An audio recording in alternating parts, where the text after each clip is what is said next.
I have concluded the ABM Treaty hinders our government's ability to develop ways to protect our people from future terrorists or rogue state missile attacks. Today, I have given formal notice to Russia. The United States of America is withdrawing from this almost 30-year-old treaty. El Tratado de Misiles Antibalísticos fue el concepto básico del sistema de seguridad internacional. Fueron los cimientos de la seguridad internacional. Al principio, el presidente Clinton intentó persuadirme para que apoyase la retirada de Estados Unidos del Tratado de Misiles Antibalísticos. ¿Basado en qué? En nada realmente. Decía que había una amenaza que venía de Irán.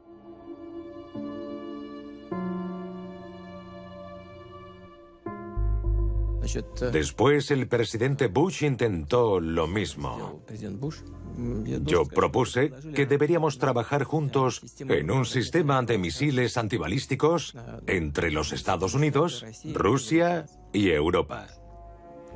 Pero, por desgracia, al final, nuestros socios rechazaron tal propuesta.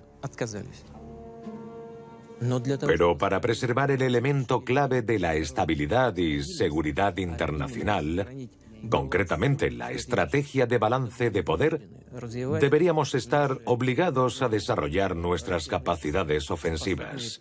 Misiles capaces de vencer a cualquier sistema de misiles antibalísticos, y la respuesta fue bastante corta. Nos dijeron que no estaban construyendo ese sistema contra Rusia. Nos dijeron, haz lo que quieras porque asumimos que no es nada en contra de los Estados Unidos. Así que les comenté, vale, hagámoslo así. Y eso es lo que estamos haciendo.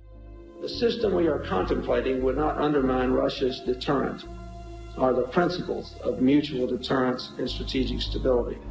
The missile defense capabilities we are developing are not designed to defend against Russia, just as the new NATO we are building is not designed to defend against Russia. The Cold War is over. Russia is not our enemy. Vale, así que sin reglas, nuevas reglas. Reglas norteamericanas. Hay dos amenazas para Rusia. La primera amenaza, poner estos misiles antibalísticos cerca de nuestras fronteras en los países europeos del este. La segunda amenaza es que las plataformas de lanzamiento de estos misiles antibalísticos se pueden transformar en unas pocas horas en plataformas de lanzamiento de misiles ofensivos. Mira, si estos misiles antibalísticos se ponen en Europa del Este, si esos misiles se ponen en el agua vigilando el Mediterráneo y los mares del norte y Alaska, casi todo el territorio ruso estaría cercado por estos sistemas.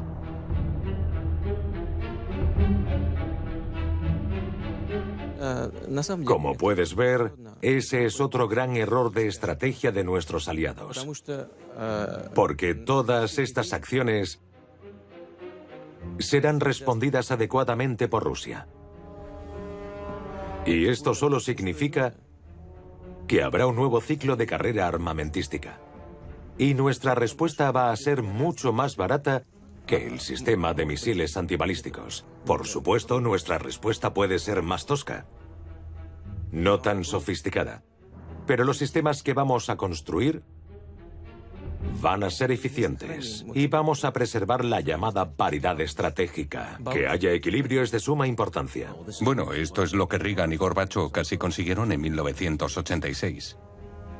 Llegó un momento en el que querían un desarme completo. ¿Te acuerdas de cómo se desarrolló el proyecto nuclear?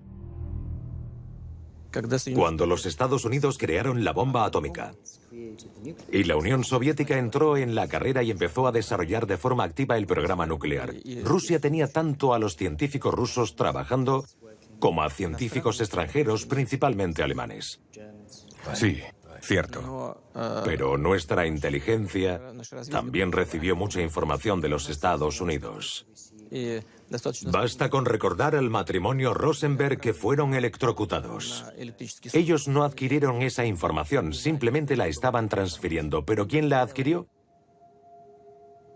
Los científicos. Los mismos científicos quienes desarrollaron la bomba atómica. ¿Por qué hicieron eso? Porque ellos entendieron los peligros. Ellos dejaron salir al genio de la lámpara. Y ahora no podían volverlo a encerrar.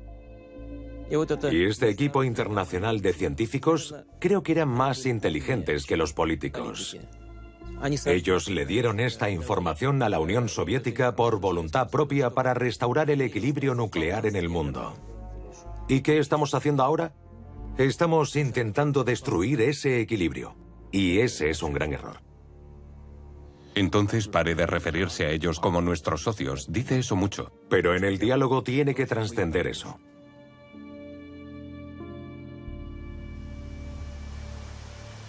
Debería desearme un feliz 4 de julio, Día de la Independencia estadounidense. Te felicito. Es nuestro Día de la Independencia. Sí, lo sé. ¿En una guerra abierta dominarían los Estados Unidos, sí o no? No. No. ¿Sería un caso de supervivencia rusa? No creo que nadie sobreviviera a tal conflicto.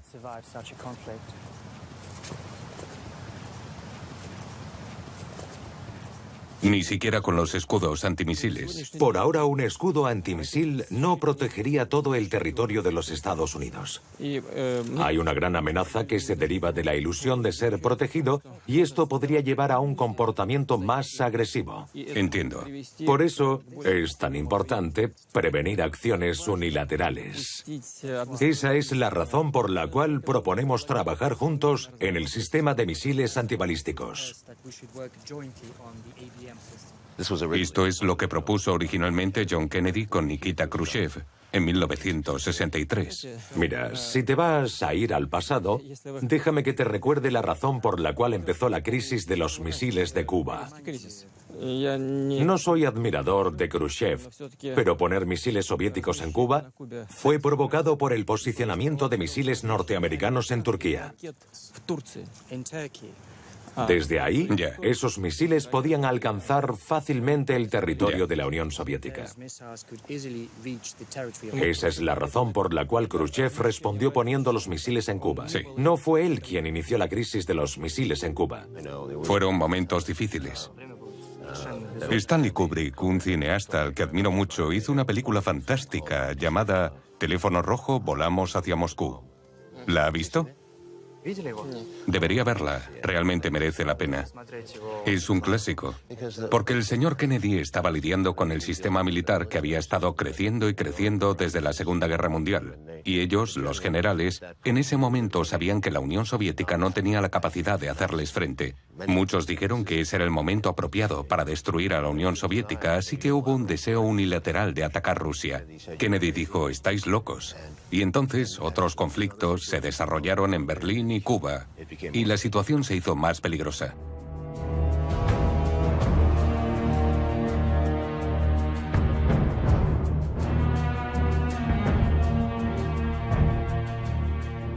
Los Estados Unidos se han vuelto más derechistas desde la era de Ronald Reagan, y ahora tenemos a Hillary Clinton en la izquierda o supuesta izquierda, ella es la candidata demócrata, haciendo afirmaciones muy agresivas acerca de Ucrania y comparando al señor Putin con Hitler.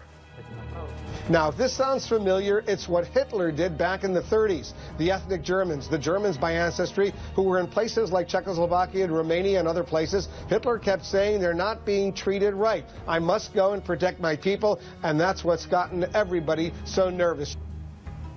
Eso no es nuevo. Nos conocemos personalmente, es una mujer muy dinámica. Nosotros podríamos hacer comparaciones también, pero debido al nivel de nuestra cultura política, nos refrenamos de afirmaciones tan extremas. Los Estados Unidos nunca han tenido una guerra en su propia patria. Sí. Y para mucha gente importante, la guerra es como un juego. Me da miedo que en los Estados Unidos los llamados neoconservadores tengan demasiadas ganas de dejar su punto de vista muy claro, de que quieran ganar por su causa. Eso es peligroso. También les temo. Hello, Dimitri. Listen, I can't hear too well. Do you suppose you could turn the music down just a little? Oh, that's much better. Yes. Now then, Dimitri, you know how we've always talked about the possibility of something going wrong with the bomb. The bomb, Dimitri. The hydrogen bomb. Well, now, what happened is one of our base commanders, he had a sort of, well, he went a little funny in the head. You know, just a little funny. And he went and did a silly thing. Well, I'll tell you what he did. He ordered his planes to attack your country. Is that the whole point of the Doomsday Machine is lost? If you keep it a secret, why didn't you tell the world, eh? It was to be announced at the party congress on Monday. As you know, the Premier loves surprises.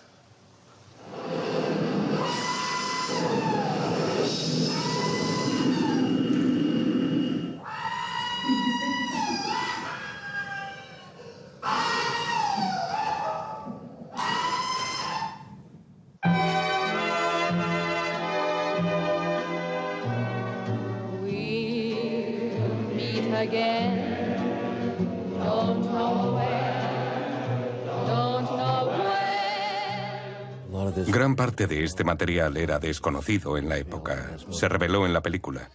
Gracias por darme este capricho. Pienso que el jefe de gobierno era muy bueno. Era Dimitri. Hay cosas en esta película que nos da que pensar, a pesar de que todo lo que se ve en pantalla sea ficción. Él previó algunos problemas, incluso a un nivel técnico, cosas que nos hacen reflexionar sobre las amenazas reales que existen.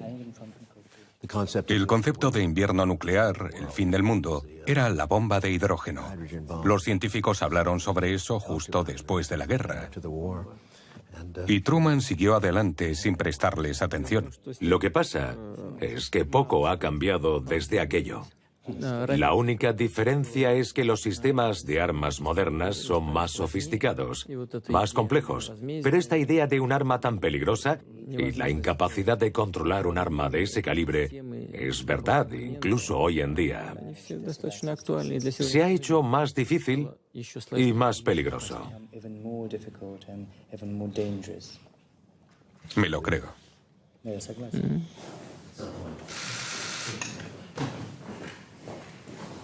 Vale.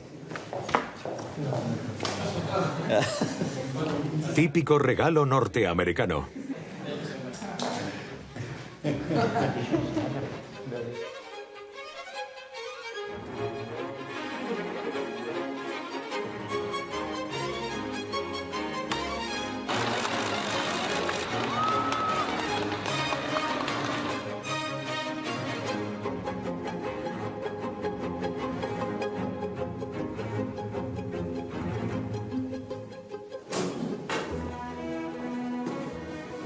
Hola, señor Stone.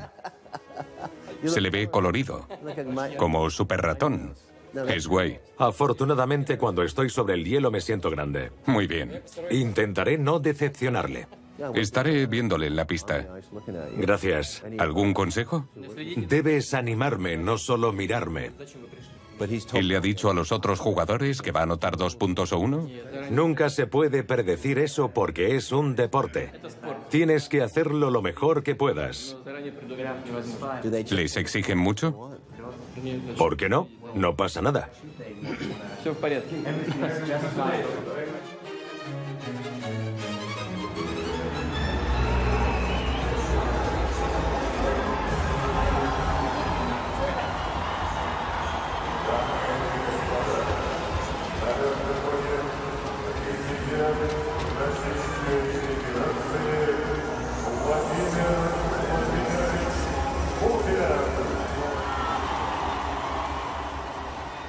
Empezó a jugar al hockey a los 40. No, solo hace 2 años y medio o 3. Hace 3 años. Tenía 60 años. ¿En serio? ¿A los 50? Eso es genial. 60.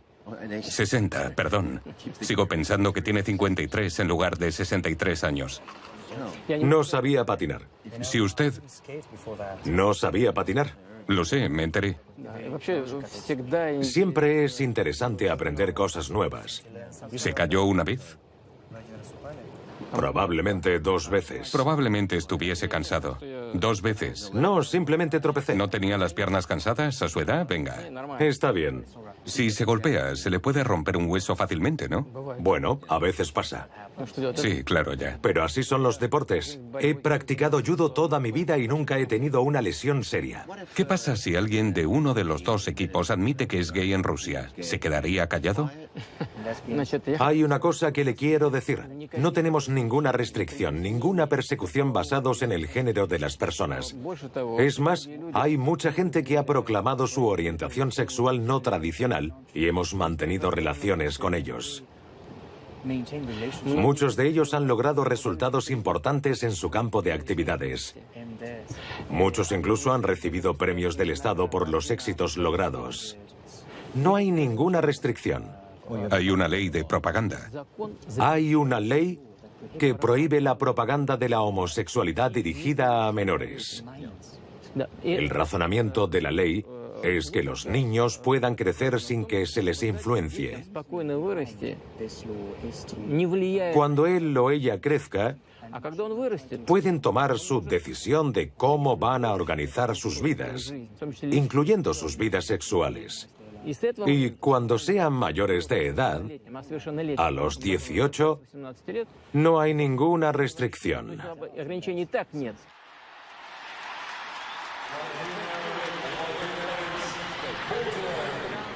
Hay una tradición, la de ser un machote en Rusia. Es una tradición muy fuerte. Hasta cierto punto tiene razón, pero en Rusia no tenemos esa situación como en algunos estados islámicos, donde la pena de muerte amenaza a los homosexuales. Sí, es diferente. En Rusia tenemos una mentalidad bastante abierta. ¿También con los militares? No hay restricciones. ¿No hay restricciones en la milicia? Ninguna restricción. Si te estás dando una ducha en un submarino con un hombre y sabes que es gay, ¿no hay problema con eso? Bueno, prefiero no irme a la ducha con él. ¿Para qué provocarle? Para que lo sepas, soy maestro de judo y de sambo también.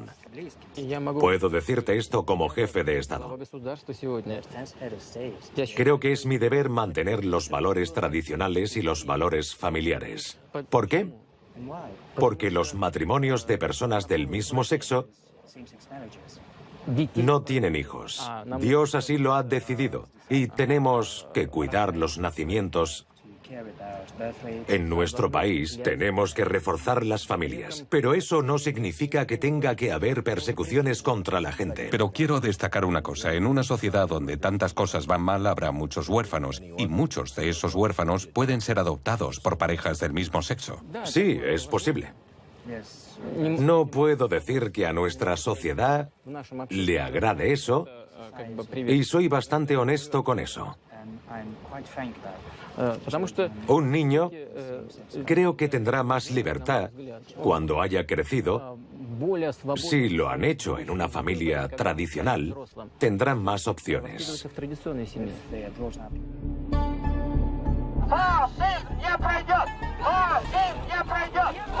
Gay people across Russia say there's been a surge of intolerance, discrimination and violence. And it started around the time Russia's parliament passed what's become known as the Gay Propaganda Law.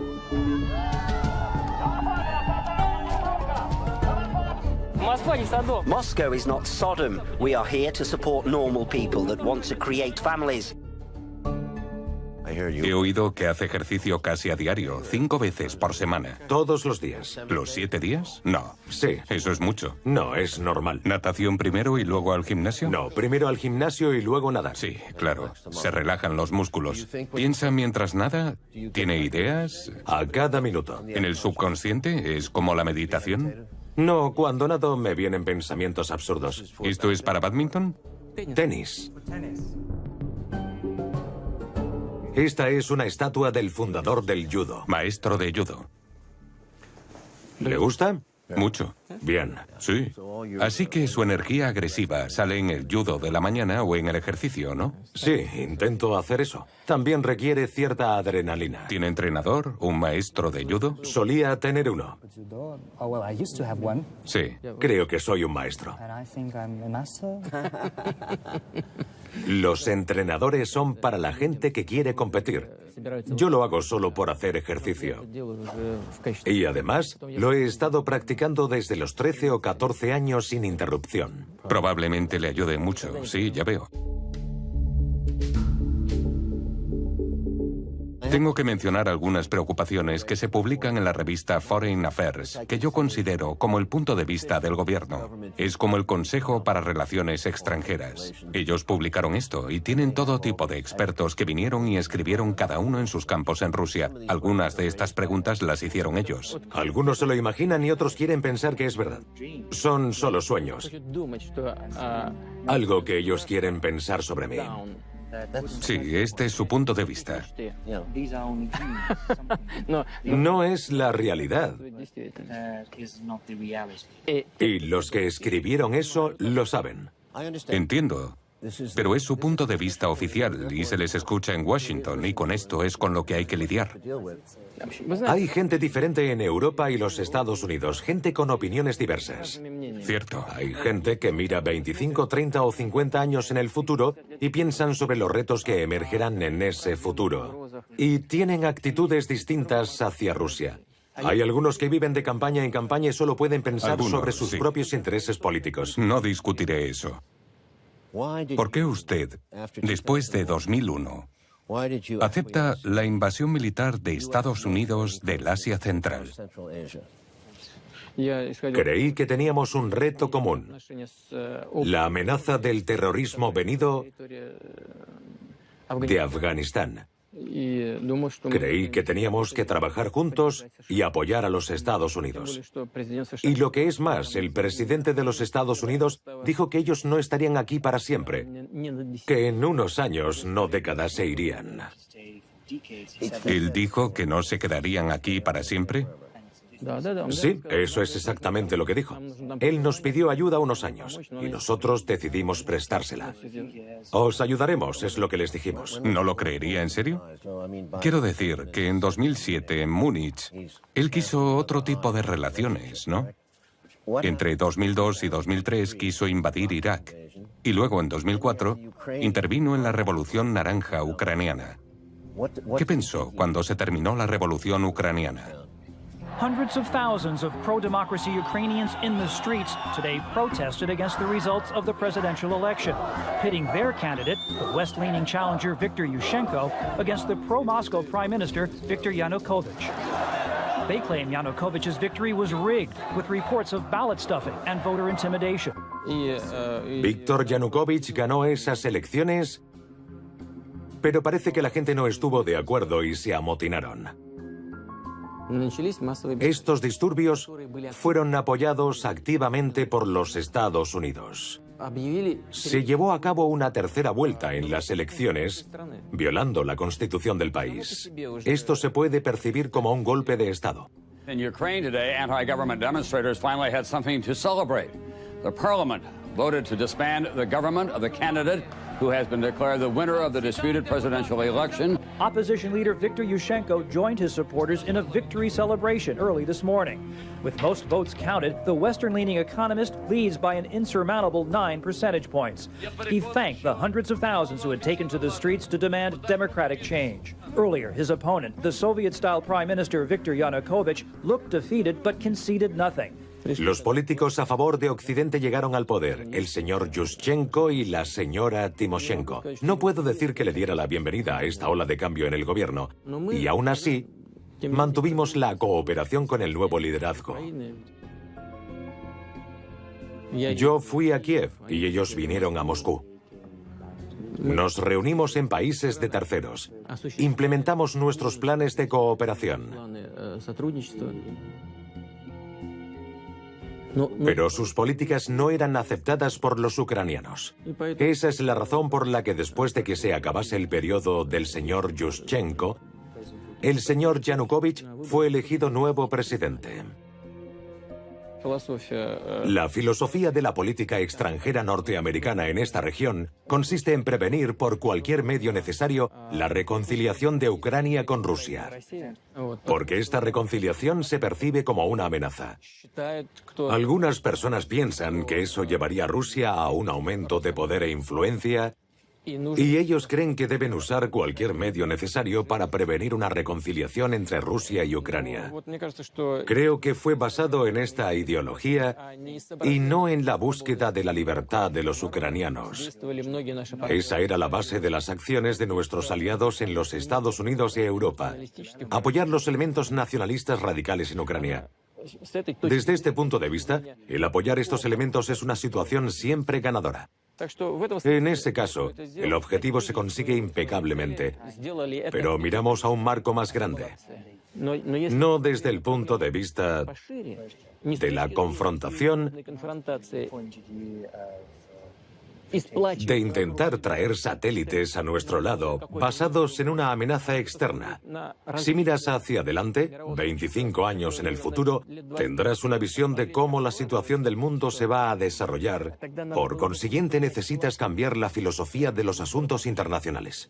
Dejó pasar esa situación, pero luego, en algún punto entre 2004 y 2007 en Múnich, la situación da un cambio. El desastre de Irak, el desastre de Afganistán. En algún momento ahí, él cambió su punto de vista.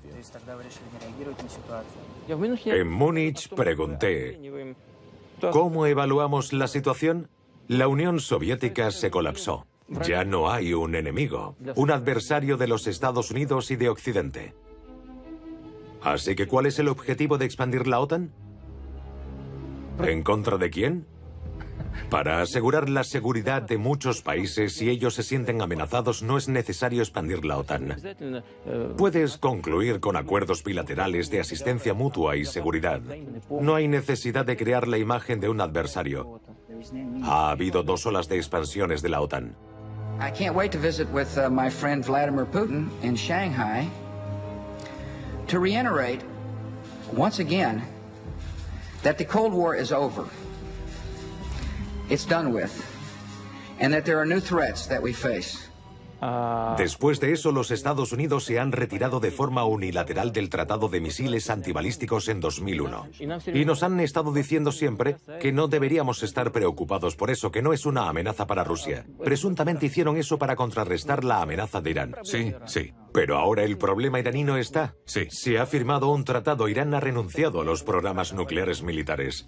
Los Estados Unidos han accedido a eso, han dicho que han firmado un documento relevante. Pero el programa de desarrollo de misiles antibalísticos está en desarrollo en Europa. Algunos de esos elementos están emplazados aquí. ¿Contra quién hacen eso? Eso requiere una respuesta de Rusia. Sabemos que Bush apoyó la ofensiva georgiana de 2008. Nos sorprendimos cuando vimos la hostilidad del presidente Saakashvili, sí, que no solo fue apoyada por Bush, sino que acusaba a Rusia de agresión. Georgia is under attack from its neighbor Russia, and the whole day today they've been bombing Georgia from numerous warplanes and specifically targeting civilian population. The United States of America stands with the democratically elected government of Georgia. Columns of Russian tanks and troops rolled into the American-backed former Soviet Republic of Georgia today. Georgia attacked its then breakaway republic of South Ossetia with the aim of bringing it back under Tbilisi's control. Georgia is reported to have resumed aerial and artillery bombardment of Tskhinvali, the main town in South Ossetia. Hundreds of civilians and more than 70 peacekeepers were killed in the following days. No me lo pude creer cuando escuché las noticias. Estaban acusando a Rusia del ataque. Millones de espectadores de televisión de todo el mundo lo creyeron. El señor Saakashvili anunció públicamente que él ordenó a sus tropas comenzar con esa acción. Did you take a gamble? Your government launched its own attempt to retake South Ossetia, no. I guess 24 hours ago. We didn't. Was that unwise in retrospect? We didn't. We didn't. At 24 a.m. last night, Russian APCs started to cross into Georgian territory. And there we had to act. There we had to fire back the artillery. There we had to take measures, because it was a clear-cut case of intervention. ¿Cree que los Estados Unidos o la OTAN apoyaban de alguna manera a Saakashvili para hacer esto? ¿O le dijeron que estaba bien que lo intentara? No estoy seguro al 100% de que alguien le provocase, que alguien estuviese detrás de todo. Pero no creo que él hubiese sido lo suficientemente valiente como para hacerlo solo. En cualquier caso, nadie intentó pararle. As you know, Putin's a straightforward, pretty tough character. When it comes to his interest, well, so am I. And, you know, we've had some headbutts, diplomatic headbutts. Muchos norteamericanos piensan que Rusia es ciertamente tan mala como los Estados Unidos cuando nos referimos a vigilancia. Igualmente mala, se asume debido al viejo KGB. Somos mejores que los Estados Unidos porque no tenemos las capacidades que los Estados Unidos tienen a su disposición. Si las tuviésemos, entonces seríamos tan malos como los Estados Unidos. ¿En serio? ¿No cree que sean tan buenos técnicamente? No hablo de dinero, sino de la tecnología. Ciertamente, los Estados Unidos se involucran en dar fondos para los servicios especiales. Nosotros no podemos permitirnos eso. Sí, es diferente. Como sabes, después de la era soviética, después de un sistema completamente autoritario, tenemos aversión por los servicios especiales. Si ellos disfrutan de poder total, no nos gusta eso. ¿Está Rusia recopilando grandes cantidades de comunicaciones mediante algún método? No, se lo aseguro. ¿Hay algún objetivo? Sí, absolutamente. Estamos hablando simplemente de recopilar, no de leer. Simplemente recopilando información, usando el sistema telefónico o el sistema de Internet. No, no estamos haciendo eso a nivel general. No tenemos esa clase de recursos, se lo aseguro. El 15% de la población es islámica en Rusia, o eso me han dicho. Y muchos de ellos están en Moscú. Sí, es cierto. ¿Me está diciendo entonces que no hay recopilación de datos masivos sobre los musulmanes? No, se lo aseguro al 100%. Y en cuanto a los conflictos religiosos entre el Islam, el cristianismo y el judaísmo, no hemos tenido nunca ninguno. Nuestra comunidad islámica está compuesta por ciudadanos de Rusia. No tienen otro hogar y Rusia es su madre patria. Pero podemos seguir con esta conversación más tarde. Sí. Buenas noches. Buenas noches. Gracias. La esposa de Oliver. Encantado de conocerla, señora. Encantada de conocerle. ¿Es su primera visita a Rusia? Sí, la primera sí. Deben visitar San Petersburgo. Ah, sí, gracias. Adiós.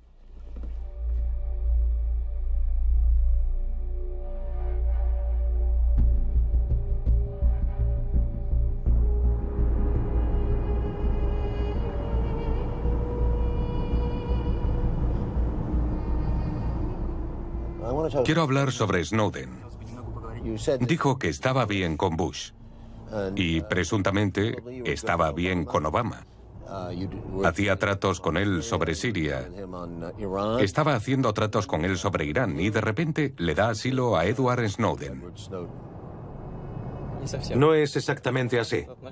En conjunto, la relación se enfrió porque los Estados Unidos ayudó a los grupos terroristas en el Cáucaso. Eso siempre ha sido un problema en nuestras relaciones bilaterales. Así que incluso sin Snowden, había muchos asuntos enturbiando nuestras relaciones. Estamos en junio de 2013. Recibe una llamada, supongo. Se entera de que Snowden está de camino. Imagino que recibe llamadas de Estados Unidos, incluyendo a Obama. ¿Cómo se da la situación y cómo la maneja? Nuestro primer contacto con el señor Snowden fue en China. Nos dijeron en aquel entonces que era una persona que quería luchar contra la violación de los derechos humanos. El señor Snowden no quería darnos ninguna información. Simplemente nos rogaba que luchásemos juntos por los derechos humanos Y él necesitaba que le diesen crédito, pero en ese momento no estábamos dispuestos. Probablemente decepcionó a mucha gente, probablemente incluso a usted. Pero dije que no quería tener nada que ver con eso. Ya teníamos una relación bastante difícil con los Estados Unidos y no queríamos agravar esa situación. Él simplemente desapareció. ¿Desapareció? Pero más tarde recibí un informe que decía que Snowden estaba en un avión que iba a Moscú para coger otro avión y volar a América Latina, si no recuerdo mal. A Cuba. Probablemente, no lo sé. Y luego a Ecuador, sí. Pero resultó que los países a los que quería viajar no estaban muy contentos de recibirle. Además, esta no es nuestra información. Esta información viene de otras fuentes. Y esa información se filtró a la prensa. Lo que pasó fue que él no pudo continuar su viaje. Mientras él estaba en el avión. Sí, mientras él estaba en el avión y se quedó atrapado en nuestra área de tránsito. Es un hombre con coraje, mucho, pero imprudente. Se quedó un tiempo en el área de tránsito. Luego le dimos asilo temporal. Por supuesto, los norteamericanos nos pidieron su extradición, pero puede entender el por qué no pudimos hacerlo. ¿Por qué no? En aquel momento propusimos que debíamos pactar un tratado de cooperación en asuntos legales. Esa fue nuestra iniciativa y estipularía la extradición mutua de criminales. Pero los Estados Unidos rechazaron cooperar con nosotros en ese campo. De acuerdo con nuestra ley, Snowden no había violado ninguna ley. Esa es la razón por la cual, en ausencia de acuerdo de extradiciones mutuas, dado que los Estados Unidos nunca nos han extraditado a ningún criminal que haya buscado asilo allí, era inadmisible para nosotros extraditar de forma unilateral a Snowden como nos pidieron los Estados Unidos. ¿Habló usted con Obama por teléfono? No me gustaría discutir esto con la cámara delante, ya que es de naturaleza confidencial.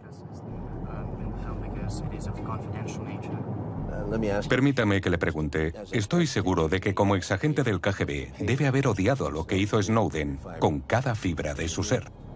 No, de ninguna manera. Snowden no es un traidor. No traicionó los intereses de su país. Ni transfirió ninguna información a ningún otro país que podría haber resultado pernicioso tanto a su propio país como a su gente. Todo lo que hace Snowden es hacerlo público. Ya.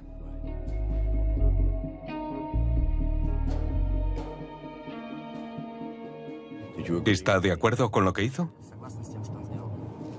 No. ¿Cree que la Agencia de Seguridad Nacional ha ido demasiado lejos con su espionaje? Sí, ciertamente. En ese sentido, Snowden estaba en lo cierto. Pero me has preguntado y te he dado una respuesta directa. Creo que él no debería haberlo hecho. Si no le gustaba nada de su trabajo, él simplemente debería haberlo dejado. Pero fue más allá. Ese es su derecho. Ya que me preguntas si hizo bien o mal... ¿No debería haber avisado? Creo que hizo mal. Entonces, no debería haberse chivado. Y debería haber dimitido por principios, como el señor Putin hizo cuando dimitió del KGB. Sí, eso creo. No le he dado muchas vueltas, pero creo que sí. Dimití porque no estaba de acuerdo con las acciones llevadas a cabo por el gobierno, el intento del golpe de Estado, y no quería continuar siendo un oficial de inteligencia durante ese periodo. Vale, ¿está de acuerdo con que la Agencia de Seguridad Nacional fuese tan lejos? Sí. ¿Qué opina con respecto a las actividades de inteligencia rusa y su vigilancia? Creo que están trabajando bastante bien. Nuestros servicios de inteligencia siempre actúan conforme a la ley. Eso es lo primero. Y segundo, intentar espiar a tus aliados, si realmente los consideras tus aliados y no tus vasallos. Es indecente, porque debilita la confianza. Y eso significa que al final eso perjudica a la seguridad nacional de tu propio país. En la escena de una película nos muestran cómo Snowden discute sobre el tráfico global. Okay, so this is data collection for the month of March, worldwide, emails and Skype calls. So France, 70 million, Germany, 500 million, Brazil, 2 billion. Inside the US, 3.1 billion emails and calls. It's not including any of the telecom company data. Okay, so what's the collection of Russia? Russia is 1.5 billion. Wait, so we're collecting twice as much in the U.S. as we are in Russia? Yeah, I figured it was a lot. Rusia está en el número 2 y Estados Unidos en el 1. Desafortunadamente, esa es la práctica que existe hoy en día en los servicios de inteligencia. Entiendo cómo funciona el mundo. Pero espiar a nuestros aliados es inadmisible. Bueno, debe estar espiando a Estados Unidos, ya que ellos le espían a usted. Seguro que los americanos dicen que están seguros de que les está espiando. Seguramente. No tengo nada en contra de que nos espíen.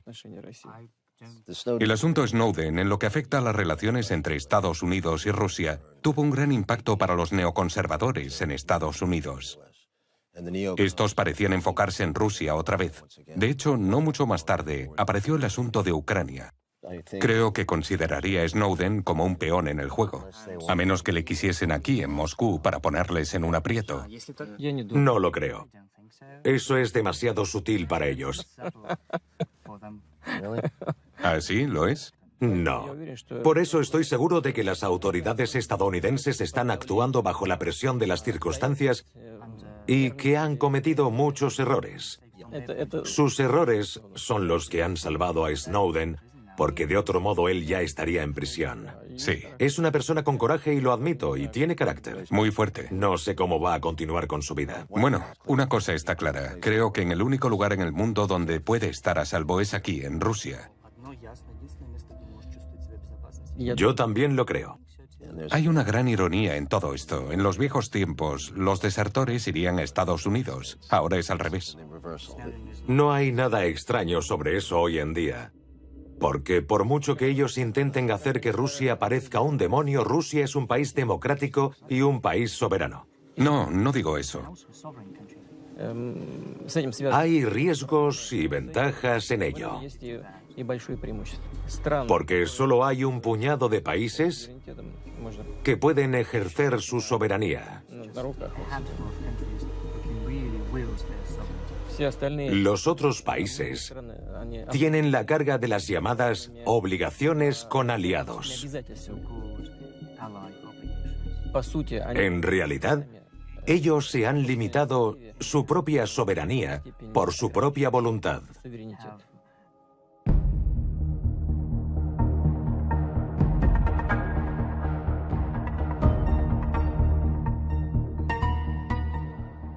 Así que esta es la residencia oficial del Estado. Su rancho, su residencia estatal oficial. ¿Viene los fines de semana? No, casi vivo aquí. Divido mi tiempo entre esto y el Kremlin. Esto está a unos 25 minutos de Moscú. Unos 20 minutos. Ha sido partidario de la adopción de una religión ortodoxa en el sistema ruso.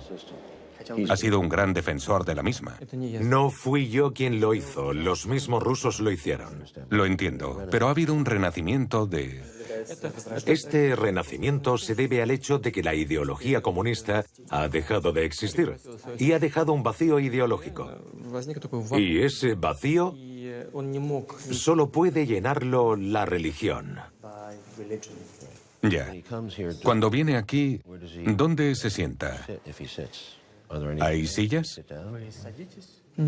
No hay sillas. La misa ortodoxa se hace con la gente de pie. Ajá. Entiendo. Esa es la tradición de la Rusia ortodoxa. La gente no reza de rodillas, lo hacen de pie. A veces te arrodillas. Este fin de semana tiene invitadas. Cierto, mis hijas se quedan aquí y hemos acordado cenar después de mi reunión con usted. Ambas hijas están casadas y traen a sus maridos. Así que, ¿verá a sus yernos este fin de semana? Sí, tienen sus propias familias y nos reunimos todos, por supuesto. ¿Es usted abuelo? Sí. ¿Le gustan sus nietos? Sí. ¿Es un buen abuelo? ¿Juega con ellos en el jardín? Muy de vez en cuando. ¿Rara vez? Normal. ¿Discute con sus yernos? ¿Tienen opiniones diferentes? ¿Le pasan cotilleos? A veces sus opiniones son distintas, pero no discutimos, simplemente hablamos. ¿Y las hijas también? Sí. Pero no les gusta mucho la política, ni están relacionadas con el terreno empresarial. Ya. Les gusta la ciencia y la educación. Sí, es fantástico. Es un hombre afortunado. 2 buenas chicas. Sí, estoy muy orgulloso de ellas. Sí. Bueno, ¿vamos?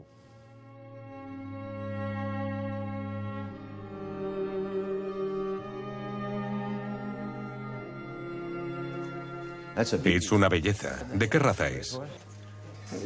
Tendría que preguntar. Es un pura sangre. ¿No?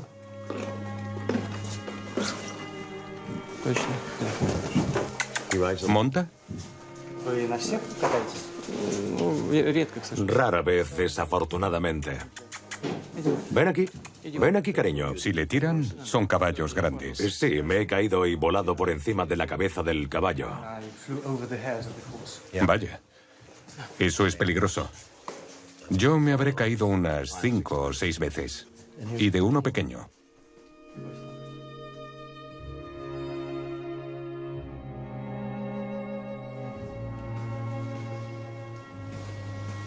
Tiene la población más grande de musulmanes en Europa. Eso no es cierto del todo. En Francia creo que el porcentaje es el mismo. Mencionó en el pasado que la población de etnia rusa está disminuyendo. Afortunadamente hemos sido capaces de revertir ese problema.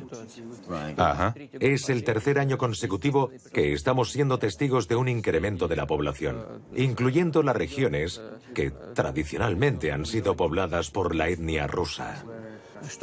En cuanto a las relaciones entre etnias, esto ha sido siempre un problema delicado. Pero Rusia ha tenido cierta ventaja en esto. Por ejemplo, si coges la Europa y los Estados Unidos de hoy en día, verás que la gente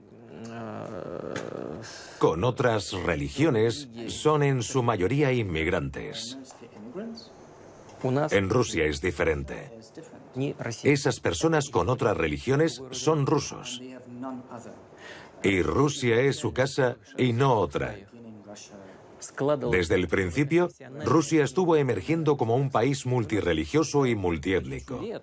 Y por cientos de años hemos promovido una cierta cultura de interacción. Y esos lugares donde la población mezclada vivía, cristianos y musulmanes, hay muchas ocasiones donde la gente celebra codo con codo tanto los días de fiesta musulmanes como los cristianos. Creo que basado en estas experiencias tan positivas, somos capaces de superar de forma bastante fácil todas esas cosas. Son asuntos sensibles y delicados de interacciones interétnicas e interreligiosas. Ha dicho en varias ocasiones en los últimos 2 días que Rusia es una democracia.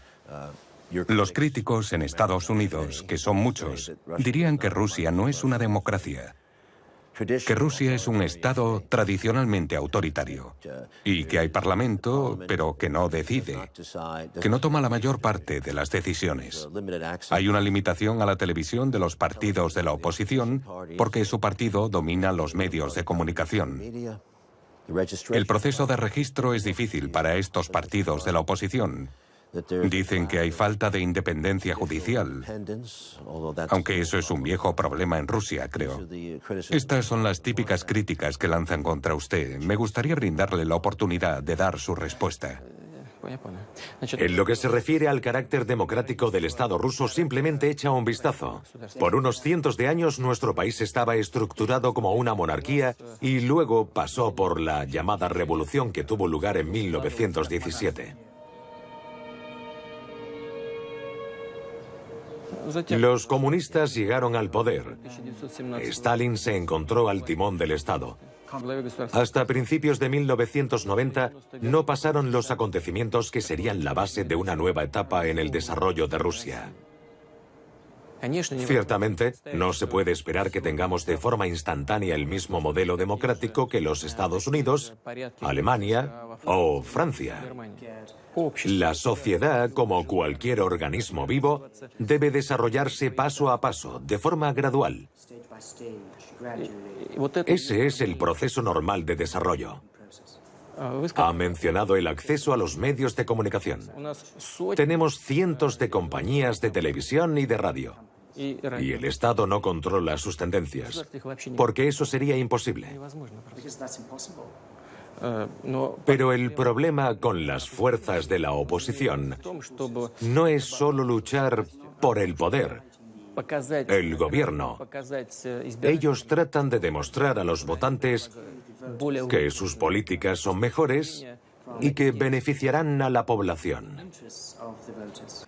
Надо всем дружно подниматься и идти на выборы, защищать свои голоса и понимать, что мы можем сформировать сильную команду, можем выдавить команду Путина на обочину, мы можем провести мирно, демократично все необходимые преобразования. Мне нужны ваши голоса. Мне нужна ваша уверенность в том, что можно в нашей стране все изменить. Не бойтесь будущего. Голосуйте за Прохорова. Не бойтесь быть сильными. Я вас никогда не подведу. Нам нужно другое название государства, другое название вашей должности. Верховный правитель. Не хотите император, давайте верховный правитель. Хотя император Владимир I звучало бы хорошо. Ahora lo que atañe al sistema de múltiples partidos y la posibilidad de registrarse, recientemente hemos liberalizado de forma radical esta situación. Y ahora mismo la posibilidad de registrar cada uno su organización es tan simple que los votantes se ven obligados a enfrentarse a otra dificultad, demasiadas opciones.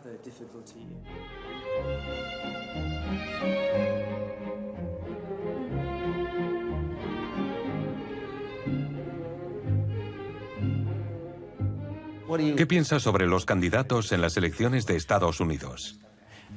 Creo que la gente de Estados Unidos va a elegir a quien más lo merezca. No, queremos escuchar lo que piensa. Esto es algo personal. ¿A quién? Estaremos preparados para trabajar con quien quiera que salga elegido por la gente de Estados Unidos. Dije eso en varias ocasiones y es la verdad. No creo que nada vaya a cambiar, no importa quién sea elegido. ¿Qué me dice de Bernie Sanders? ¿Le gustaría? Bueno, no nos toca a nosotros decirlo. No se trata de si nos gusta o no. Lo más que puedo decir es lo siguiente. Tengo algo de experiencia en comunicación. La fuerza de la burocracia de los Estados Unidos es muy grande. Y hay muchos factores que no son visibles para el candidato hasta que no se convierte en presidente. Hasta el momento en el que uno se enfrenta al trabajo de verdad y él o ella siente la carga del puesto. Sí, lo entiendo. Pero no ha respondido a mi pregunta sobre Sanders. ¿Le cae bien? Puedes tomar como respuesta lo que te acabo de decir. Mi colega Barack Obama me prometió cerrar Guantánamo. Falló en eso. Sí, ya. Pero estoy convencido de que quería hacerlo. Así que no podemos tomarnos al pie de la letra todas las promesas que hacen en las preelecciones como una verdad. Realmente espero que una vez que el nuevo presidente sea elegido, seamos capaces de construir relaciones, que cambie el paradigma de las relaciones entre Rusia y los Estados Unidos para que vaya a mejor. ¿Se da cuenta del poder que su respuesta podría tener si dijera de repente que prefiere al candidato X? Ese candidato iría así mañana. Si usted dijese que no le gustase Trump, por ejemplo, ¿qué pasaría? Él ganaría, ¿verdad? Usted tiene ese poder en los Estados Unidos. A diferencia de muchos de nuestros colegas, nosotros nunca interferimos en los asuntos domésticos de otros países. Ese es uno de los principios a los que nos atenemos en nuestro trabajo. Gracias, señor. Le veré mañana. Es un honor. Hablaremos de cosas de peso. Gracias. Gracias. Gracias. Gracias a usted, señor. Le deseo lo mejor. Hasta mañana. Adiós.